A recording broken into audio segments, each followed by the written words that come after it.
Thank you very much for the invitation to speak a bit on reconciliation and truth and reconciliation. We were talking before, and the Aboriginal Healing Foundation, as an organization, the organization I was with before, Nipissing University, we conducted a series of cross-country consultations, we called them at the time. And in the process, we had to visit with groups that we were a funding agency, so no one's ever really happy with you, okay? I think we can all sort of relate to that in some way. And so we had this discussion with 36 different groups in different cities across Canada. And every time we had a consultation in a hotel basement with no light and no windows, it went really badly. And every time we had one in a room like this, full of light and full of, you could see outside, you could see something green, it went really well. And I remember one of the most contentious ones we had was in Saskatchewan and we were at a conservatory, I think, huge windows, floor-to-ceiling windows, gigantic place, and there's something about light, and there's something about, being together here with in a space like this that really helps. So I think we've set the stage. I think we have the right place to discuss these issues. Happy Mother's Day. I'd also like to convey that. Yeah. Good. Thank you. That's important. I should have led with that. And also to say that to gratitude for the Mi'kmaq territory that we're currently sitting on and meeting on. One of the things that I talk about when I talk about reconciliation is that I go back and talk a bit historically. And often I will find people say, why, when we listen to presentations on Indigenous issues, do we always start with history? And we sort of seem to stay there. But our history is important. Our history is critical to set the stage. And I think it's incumbent upon us also, though, to move our history into contemporary terms and then say, okay, moving forward, how can we all work together? And I think this is the point of this presentation, right? So I'll start in 1763. And this will move quickly because I'm going to go forward. I'm going to go forward in 2-year increments. So we're going to be jumping ahead constantly. So if you could sort of, just keep track where we are. But 1763, the Royal Proclamation. The Royal Proclamation, for those of you historians in the crowd, was an opportunity for the colonial powers and the European powers to describe their relationship with Indigenous people in North America. And they described it in a way that was surprisingly progressive for the time. They said, there are Indigenous people here in the Americas. They have culture, tradition, languages, practices that are unique to them. They have been here for thousands of years. And so they should be left alone to live their lives and carry out their cultures and traditions in the way they wish. And if they need our help, they can call upon us as colonial powers, and we will help them. And if we need their help, we will do the same. So it was a wonderful way, sort of reciprocal relationship. And I think we often speak about this and talk about walking beside rather than walking ahead or behind, right? We're walking together with a partner. And much of this has been captured in art and other representations like wampum, right? The 2-row wampum, for some of you who know that, is a pictorial depiction of 2 boats traveling together in the same direction. And those boats then can come to each other's mutual aid, but they represent lives that are separate, okay? And we move forward.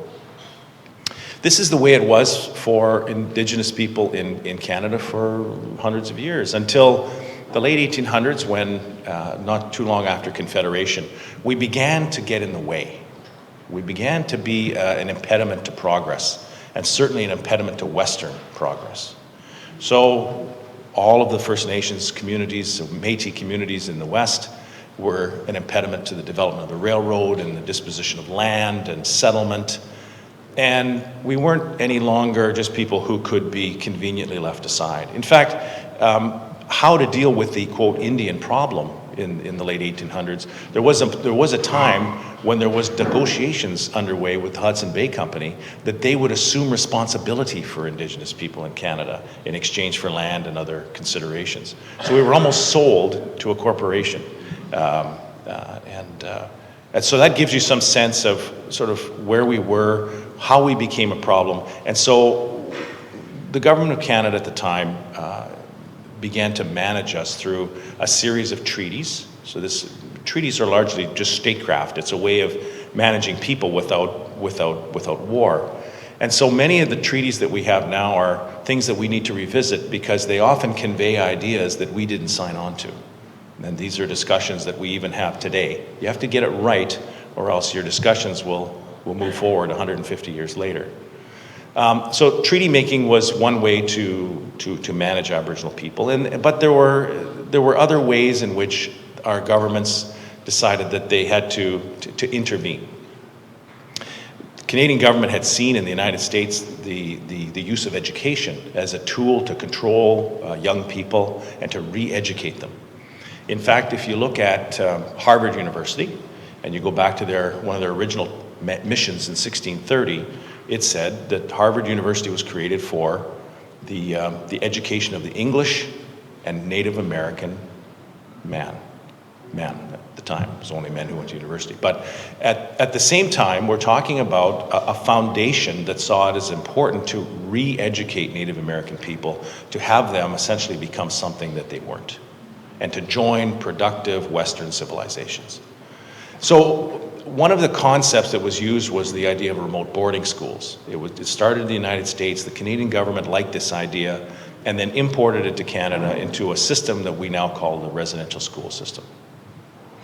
The residential school system lasted 100 years in Canada. The last residential school closed in 1996. It saw its, I think, the peak of its activity in the sort of 50s, 60s, 70s. And you know this story. Aboriginal children taken from their families, taken far enough from their home communities so that to sever ties with their parents and their relatives, forced into a new language, a new religious practice, a new culture, and in an industrial setting that was not conducive to family life. This went on for 100 years, and what we saw in the Indian residential school system was sexual abuse, physical abuse, violence, cultural abuse, loss of identity. And if I had to say, we seem preoccupied sometimes. I know we've heard senators say this recently and others that not everyone was sexually abused at residential schools, so it couldn't have been that bad a place. Well, that's not really my yardstick for something that's generally successful, is that I avoided sexual abuse. But at the same time, we have to think about this in a different way. This was about identity. This was about loss of identity, and about taking identity from someone and replacing it with something else. And the fundamental question behind residential schools was, I am better than you, and you need to become more like me in order to be a productive and worthwhile person in this society.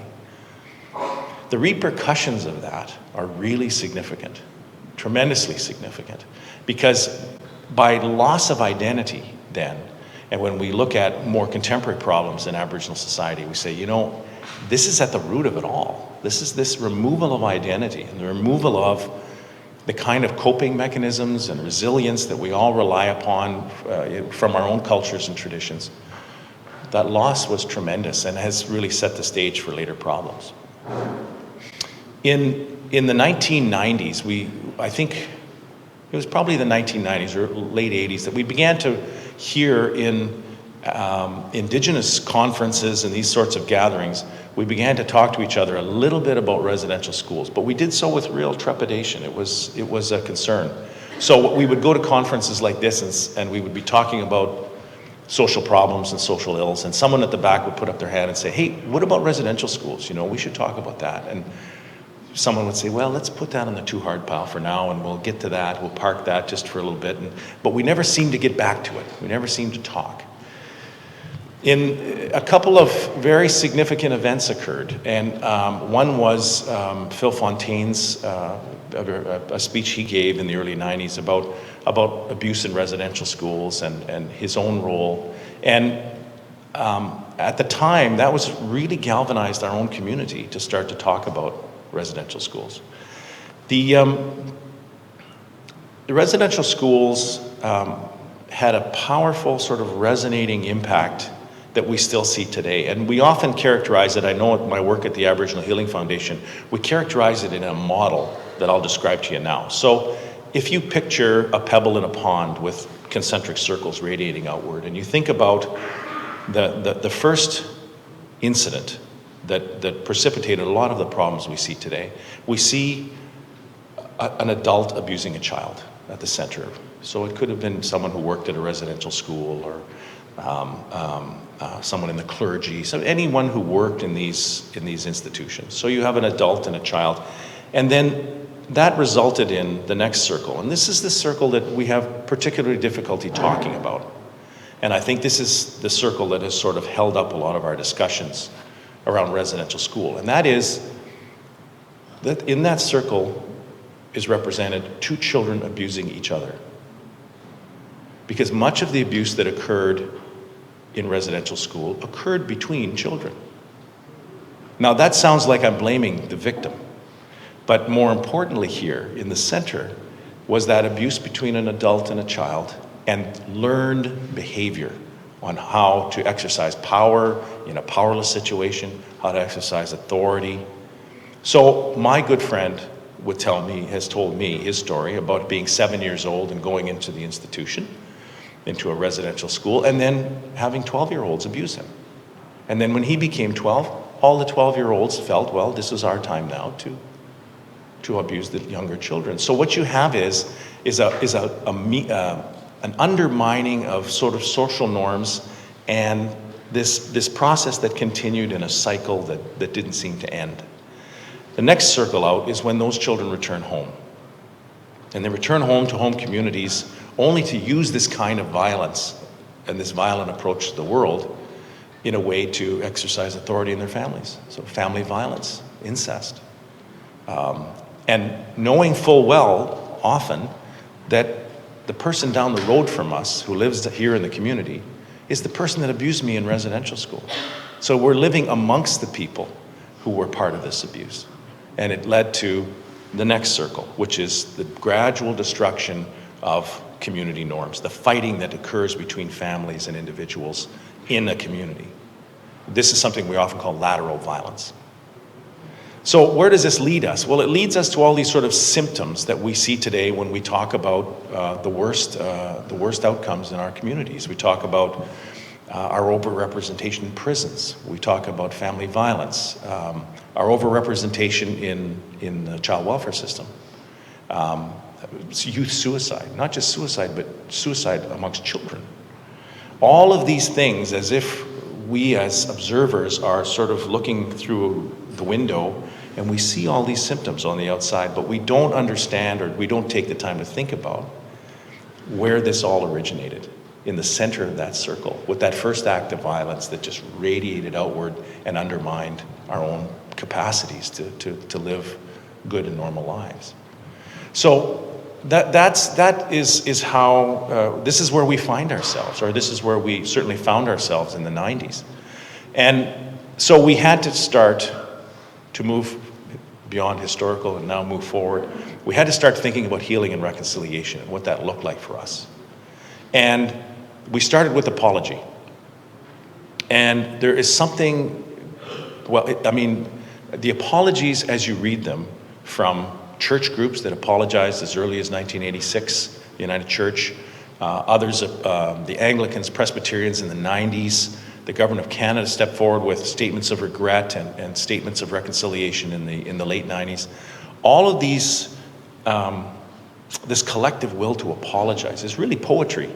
If you get a chance to read the apologies, they are, in many cases, really magnificent examples of our trying to find the words to address what has been a tremendous emotional turmoil and toil. And these are, for you, works of art. So we start in the 80s, we go through the 90s with apologies, and that set, I think, set the stage for more concrete action later on. So in 1998, Minister Jane Stewart, the Minister of Indian Affairs in Ottawa, stepped up during the ice storm in January of 1998 and spoke to the Canadian public and said, we're going to reboot this relationship. We're going to start over. We're going to acknowledge what Aboriginal people have given us and what we've taken as a society. And then in some specific cases, she said, for those of you who were abused in residential schools and have thought all these years that somehow you were at fault, we wish to say you were not at fault. This should never have happened. And on behalf of the Government of Canada, we are deeply sorry. And that's what started that process, that statement of reconciliation. The Aboriginal Healing Foundation was created shortly afterwards, and for us, in terms of the scope and scale, this was tremendous. So I was there from the first days to the last days. The organization had $600 million to invest in the Aboriginal community to help deal with the healing and reconciliation that was required. And we spent those 17 years investing in the community. And as a funding agent, we had a lot to learn. And I think a lot of those lessons are probably learned by your organizations as well. One of the interesting things was that we were looking for the creativity in terms of the reconciliation in the community. But the community had been conditioned to come and ask some central authority about what that looked like. So in other words, they would come to us and say, you have money, we'd like to have some of that for work in our community. Tell me what reconciliation is. What does healing look like to you, Mike? And then we'll carry that out in the community. And so it was very difficult for us to engender that confidence in people to say, healing is what you think it is. Reconciliation is what you believe it is. Development of those relationships can take any form that you wish them to take. And we will, in a humble way, we're here to support you. We're here not to tell you how to do it, but to support you. We also learned about the power of meaningful engagement with the people we served. And we meaningfully engaged with Indigenous people across the country, always with that first notion of walking side by side, walking side by side, making sure that we were never saying, this is how you do it, and we're going to hold you to it. And I think that was of tremendous benefit. And then finally, I think we used a very simple yardstick in order to distribute funds and to invest them in communities, and that was, when we left the community, have we left imparting agency to the people that we work with? Do they now know better than they did before how to address their own issues and how to address their own problems?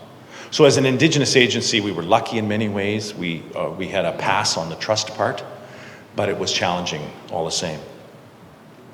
So this brings us to the Truth and Reconciliation Commission. And the Truth and Reconciliation Commission came after the Healing Foundation and has galvanized public opinion in a way that is extraordinary. I mean, we would have killed for this kind of public recognition and engagement, and we tried very hard to do it at the Healing Foundation, but we didn't have it in a way that the TRC seems to have it now. But so we have these recommendations, 94 recommendations. And there's some features about them that I think I wouldn't mind contextualizing. So the first thing is that 94 of those recommendations, 92 of them call upon someone else besides Indigenous people to act. So 92 of those recommendations invite governments to change, institutions to change, your organizations to change, and to change systems. That's not reciprocal. So I think when you read the recommendations, you have to see them in a reciprocal way. What can Indigenous people do? Indigenous artists, Indigenous organizations, parts of your own organization. What can we do? What can they do? And what can you do? There has to be a certain sense of mutuality, which I think is missing in a lot of the recommendations. Now, here's another way to look at it. You can look for your specific, something that resonates with you in those recommendations. But I rather than, the recommendations talk mostly about systemic change. They talk about changing the systems that govern Aboriginal life in Canada, child welfare systems and prison systems, education systems, legal systems, all of those things. Let's look at this a little differently. We had on this very capable and group of commissioners, 2 lawyers and a journalist. What if we had, as a Truth and Reconciliation Commission, a sculptor, a poet, and a painter? And what would that look like? Because we know, I mean, you're lens people, right? You know that you see the world through the lens of your training and how you've been taught to think.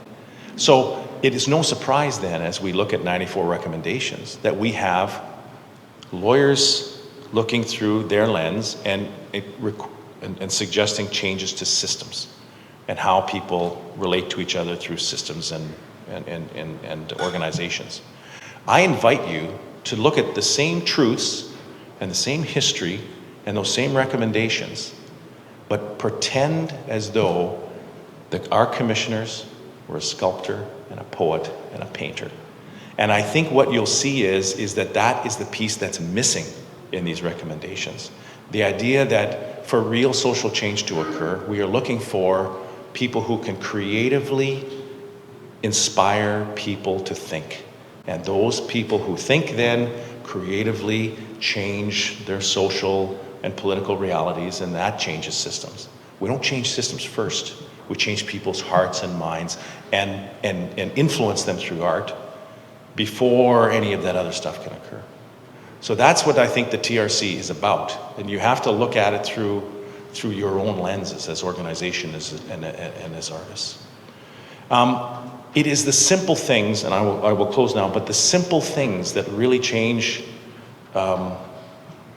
people's minds. And there is a real fertile ground out there for this discussion, I assure you. So a couple of years back, there was a group of us, and we were working with a person who's a great friend of Indigenous people and Indigenous causes in Canada, Sheila Rogers, the CBC broadcaster. And Sheila was sitting there, and so we had these reports, and she said, "You know, nobody reads reports, right?" I said, yeah, nobody ever reads them. We kind of share them with each other, but that's about as far as they go, right? We have them on our shelves, and you have them on your shelves, and that's sort of as reciprocal as it gets. So she said, well, if we had a book about reconciliation, people would read it. People have the opportunity to read it. So we created a book, and we created a book in a very quick way. We asked our friends that we knew something about reconciliation, or maybe they went to residential school, or maybe they had a view from an academic or an artistic lens. Write us a little something about, and we'll put it in the book. And so we put a small edited work out, and Sheila talked about it on her show. She said, you know, if you want a free copy of this book for your book club, we'll send it to you. We'll send it to you. We'd love to have Canadians in book clubs reading and thinking about these themes. And she said, and if you wish, and you write a nice letter, I'll come and moderate your book club, and then, you know, sort of start the conversation. So to her credit and to others, I think we must have gone across the country maybe to 30 or 40 book clubs and hosted, you know, various people. I think Sheila went to most of them. And we had for this little book of stories of reconciliation, requests for 50,000 copies. That's a lot of copies. Now, this was all paid for by, governments and others. But so the price was right. So that's part of it. But at the same time, 50,000 copies. I was astonished. And this is a small, I think, sign of just how fertile the ground is out there, how much people want to hear from and see and experience ideas of reconciliation in a creative and an interesting and engaging way. That's my presentation to you. I guess my own call to action for you, do something concrete. There are opportunities in your organizations to do that. Do it in full, walking alongside your Aboriginal and Indigenous colleagues, never in front, never behind, but as to mutual benefit. So thank you very much. What was the name of your book? It was called Speaking My Truth. Speaking. And it's available online. That's the only copies we have left. We're going to have to find someone to produce another bunch of copies, but it's called Speaking My Truth, and it's available online and for e-readers. Mike, can I ask you to speak a bit about the different types of treaties that there are? Peace and friendship, and the numbered treaties. Yeah. The differences between. Well, the treaties started initially with these sort of peace and friendship agreements, but I think the ones that we're most aware of are the numbered treaties that start from, I guess, 1 to 9, I think it is. 11, thank you. And the treaties are a really interesting piece of the Canadian experience. So I was in Moose Factory 2 summers ago, and for the first time since the treaty signing of Treaty 9, which I think was 1910, they brought the treaty back to the community. And it's actually, I didn't know this, but it's stored at Queen's University. And so they brought it up in big wooden crates and uncrated it for the community, and then arranged it in a sort of circular fashion under plexiglass so that people from the community could come to the community center and look at the original signed documents. And what was interesting to me, and I have a picture of it, is that where the X's go, and I don't know if all the numbered treaties are like this, but where the X's go, at the end it says, "We, the undersigned, enter into this treaty as it was explained to us on the following day." As it was explained to us is a really fascinating little observation, because now the written part of the treaty has much less effect. What we're really talking about is what was told, what was said at the time. And fortunately for Treaty 9, there were people there who took notes, people who were note keepers who took notes in journals as the treaty moved from Dinorwic and Sioux Lookout in northwestern Ontario and swept across the north to all these little communities and ended up in Moose Factory.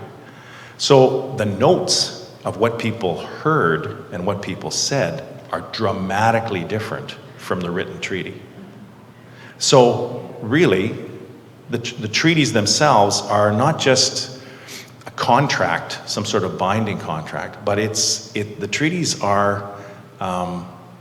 have to be seen in a broader context. They have to be seen in what people said, what promises were made, and then the differences between that and what actually turned up in the treaty. So if you were to go to your history books and look up Treaty 8 in Alberta, and look at what was promised and what was given, that may have no or little relationship to actually what the chiefs thought they were signing. And that's a really important part of treaty making in Canada. I mean, there are pieces of, for example, Treaty 8, I think, that surrenders 850,000 square kilometers of land for what seems like a fairly mundane list of household items and farm implements. And you say to yourself, I wouldn't make that deal. I don't think 150 years ago anyone would have made that deal. So it's very clear that what people thought they were signing is really different from what happened. So the treaty making and the treaty history is, I sure would like to see a lot more of it in high school curriculum, for example, and discussing what treaties really were. They weren't agreements, they were statecraft. They were a way of getting territory without having to fight for it. Sarah, my colleague from Ontario. Mike, it's absolutely wonderful to hear you in this context, and thank you so much for your very powerful words. I think one of the things that has worked in the university sector has been the creation of Aboriginal educational councils, which have allowed institutions to walk side by side with Indigenous communities. And I suspect that for some institutions here, they're really seeking models. You know, they either have started to build those relationships or they're looking at means of doing that. And I wonder if you could share with us, you know, some of your view on what are some of the models for building those relationships so that they're equitable relationships and they really do walk side by side. The creation of education councils in universities and in colleges comes under the heading of indigenization, which is something that universities talk about quite a bit and strive for. And I think the helpful part of indigenization is it does sort of have a little rubric, that a framework for thinking that is helpful in the reconciliation context.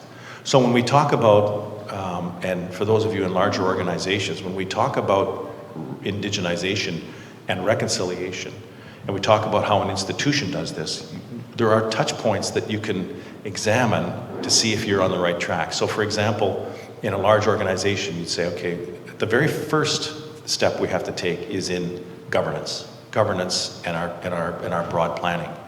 So institutions like universities would say, do we have Aboriginal governing councils? Do we have representation from the local Aboriginal community on our board of governors? These sorts of things at a very high level. Next is planning. So all of us have strategic plans. We all have value statements in those plans. How many of us in the value statements say one of our core beliefs and values is to work towards reconciliation? So that's a change you can make. Human resources is another one. How many Indigenous curators do you have curating, you know, Indigenous work? How many Indigenous professors do we have in the academy? And do we have enough, especially for the very quickly growing Indigenous population we have in the university sector? And then you look at your core business. In our case, Sarah and I, it's teaching and learning. That interaction between the professor and the student. That has to be indigenized as well. There has to be Indigenous content and thought and ways of knowing infused into everything, not just in Native studies, but sociology and history, geography, all those things we have the opportunity. So we think about governance, human resources, planning, and our core business, which is whatever that is for you. And on the same side, then, on going out, we say in each of these categories, how have we meaningfully engaged with Indigenous people? How have we done that? The second thing, have we created agency? Have we created an opportunity for someone to carry forward this work on their own, whether that's the First Nations community or our councils? And then finally, we think about whether or not we as an institution, whatever sort of institution, what are we doing to promote capacity? I would promote capacity. So for example, I spoke to the university, I shouldn't say, a large hospital, and this was a couple weeks ago, and they said, what can we do in reconciliation? I said, well, you're a $1 billion hospital, and we know that we need trained Indigenous administrators through all of our northern hospitals that serve Indigenous people. If that's the case, how many interns do you have right now that you're engaged with and paying for and developing as part of this exercise? If you don't have any, then maybe you should consider some. How many interns do you have that you're helping to take on leadership roles elsewhere? So I think what we've learned in universities is that indigenization process can be very easily translated into what we know about reconciliation. Thank you. Micah, I'm going to ask your forgiveness in advance for a remarkably difficult question that I'm going to ask you now. I'm with a museum in Newfoundland and Labrador, and we have a human remains collection of about 110 skeletons. Some of these remains are Paleo-Eskimo, some are maritime archaic, some are Beothic, and as you know, the Beothuk are an extinct race. We keep them in a sacred room, which is blessed by the Aboriginal community. And from time to time, we approve requests for osteological sampling for DNA research and so on, which come to us from around the world. Whenever we receive those requests, we go to the 4 main Indigenous groups in our province that are arguably not related in any way to the Beothuk, although the Mi'kmaq, as you may know, see a lineage there. But that has never been proven scientifically. So what we do is we go to all groups and ask for their approval before we approve any osteological sampling. You may have heard recently that there's been a request from our premier to the federal government to repatriate 2 Beothuk skulls from the Museum of Scotland. Fortunately, as I said, a difficult question. There are some people in the community, obviously, who believe that these skulls should be put back on the land. Others think they should be kept for purposes of scientific research. However you approach this, it is an extraordinarily difficult problem, and I'd be grateful for your thoughts on it.